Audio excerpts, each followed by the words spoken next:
Ukweli kuhusu matokeo ya Form 6 2026 ya mtihani wa taifa wa NECTA. Tumekuletea leo taarifa hiyo rasmi kutoka Baraza la Mitihani ya Taifa Tanzania NECTA.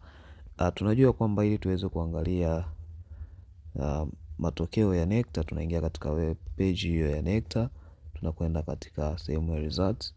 Baada hapo tunaingia hiyo ACSEE kuweza kupata matokeo ya kidato cha sita kama ambavyo tunaona. Kwa sasa hivi mwaka unasoma 2025. Je, 2026 yataanza kuonekana lini?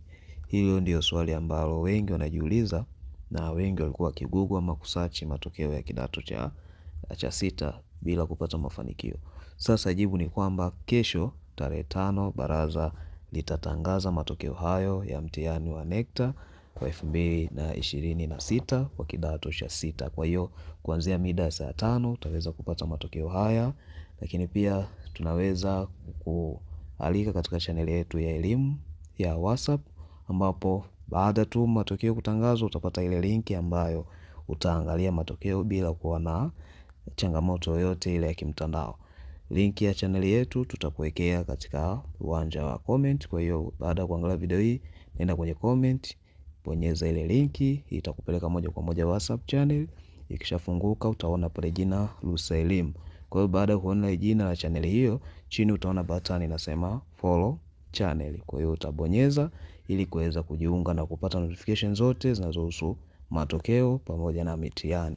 Pia unaweza kupata taarifa za vyuo. Kama tunavyojua, bodi ya mikopo tayari ilishafungua dirisha, lakini leo pia TCU imetangaza kupublish kitabu kile kwa ajili ya kupata orodha ya vyuo vilivyothibitishwa, lakini pia kupata orodha ya kozi pamoja na sifa za kujiunga na hizo kozi. Yote hayo utayapata katika channel yetu. Karibu.